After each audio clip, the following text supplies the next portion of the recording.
For decades, clinical neurology classified neurodegenerative diseases into strict, independent categories. Alzheimer's, Parkinson's, ALS, and frontotemporal dementia were defined by their specific clinical symptoms and the distinct proteins found in the brain at autopsy: amyloid beta, tau, alpha-synuclein, or TDP-43. Medical consensus treated these protein aggregates as unrelated. Under this view, the plaques in an Alzheimer's brain and the Lewy bodies in a Parkinson's brain were separate biochemical accidents, each requiring its own unique etiological explanation. But at the biophysical level, these proteins exhibit a shared behavior. All 8 molecules follow the same kinetic pattern. A single native protein misfolds into a beta sheet configuration and then forces other native proteins to adopt that same pathogenic shape. In 2012, Stanley Prusiner formalized this observation. He argued that these are not 8 separate diseases, but 8 variations of a single molecular process, templated misfolding. This shift in perspective moves the focus of neuroscience away from the specific identity of a protein and onto the kinetic engine that drives its spread through the brain. The evidence for this mechanism originated in a rare group of disorders, the transmissible spongiform encephalopathies, or TSEs. Diseases like scrapie in sheep and Creutzfeldt-Jakob in humans share a property that once baffled researchers. They can be transmitted experimentally between hosts. Throughout the mid-20th century, the dominant slow virus hypothesis assumed that an undiscovered virus, complete with its own DNA or RNA, was responsible for this transmission. This infectious framework was reinforced by the investigation of Kuru, a fatal ataxia among the 4 people of Papua New Guinea. Epidemiological data linked the disease to ritualistic mortuary endocannibalism, the consumption of infected brain tissue. The public health implications became global during the bovine spongiform encephalopathy crisis in the United Kingdom. The transmission of the disease from cattle to humans demonstrated that the infectious agent could breach the species barrier, even without a conventional viral genome. When researchers found that radiation doses large enough to destroy all known genetic material failed to inactivate the scrapie agent, they were forced to confront a biological anomaly, a self-replicating entity composed entirely of protein. Prusiner identified this entity as a prion. The native prion protein, pre-PC, is a normal component of the central nervous system. It is soluble, alpha-helical in structure, and easily broken down by cellular enzymes. The disease state begins when this native protein shifts into the pre-PSC conformation. This shape is dominated by beta sheet secondary structure, which makes the protein insoluble, resistant to enzymes, and prone to clumping into aggregates. This misfolded protein acts as a seed. In a process called nucleated polymerization, the seed recruits native monomers and templates its own shape onto them. These growing fibers eventually fragment, creating new seeds that drive an exponential amplification of the pathology. This structural mechanism accounts for the extreme heterogeneity found in these disorders, explaining how identical protein sequences can produce diverse clinical outcomes without any change in genetic sequence. A single polypeptide sequence can fold into multiple distinct beta sheet geometries. Each of these strains templates its specific shape onto the next protein, and because different shapes target different brain regions, they produce different clinical symptoms. This lock and key requirement for structural compatibility is the basis of the species barrier. For a seed from one species to infect another, its beta sheet geometry must be compatible with the native protein structure of the new host. The prion engine relies entirely on structural memory, proving that a single protein can encode and propagate multiple distinct lethal disease states. Overturning the established rules of biology required an immense evidentiary burden.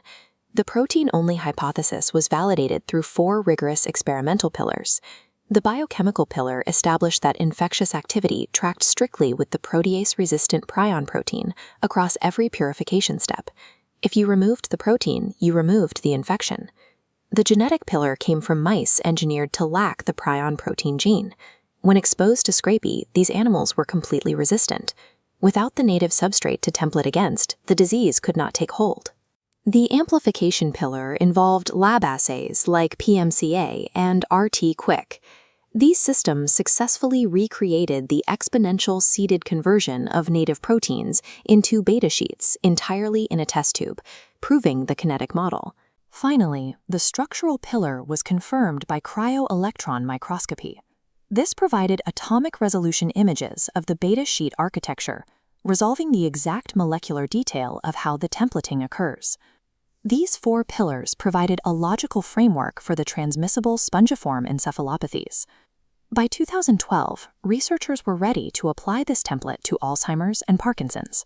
Prussiner's 2012 synthesis extended this proven 4-pillar framework to include the proteins at the heart of the world's most common neurodegenerative diseases, specifically amyloid beta, tau, and alpha-synuclein.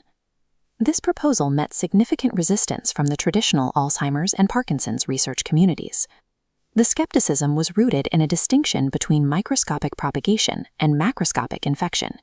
Critics argued that Alzheimer's and Parkinson's do not spread through human populations the way mad cow disease or scrapie do.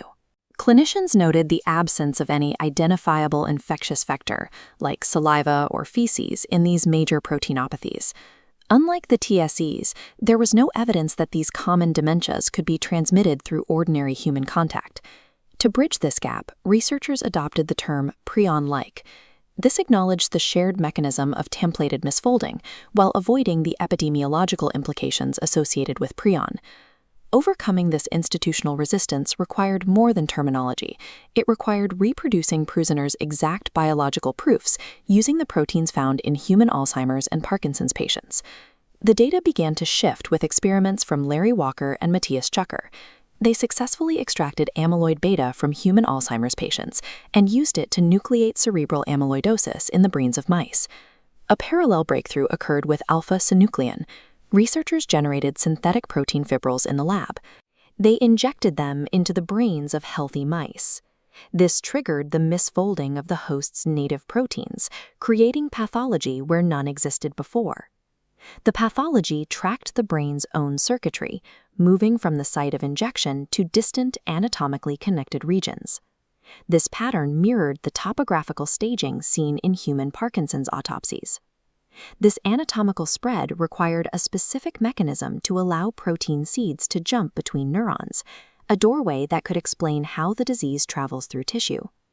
Between 2020 and 2022, research led by Guojun Bu identified the specific molecular machinery, the LRP1 receptor.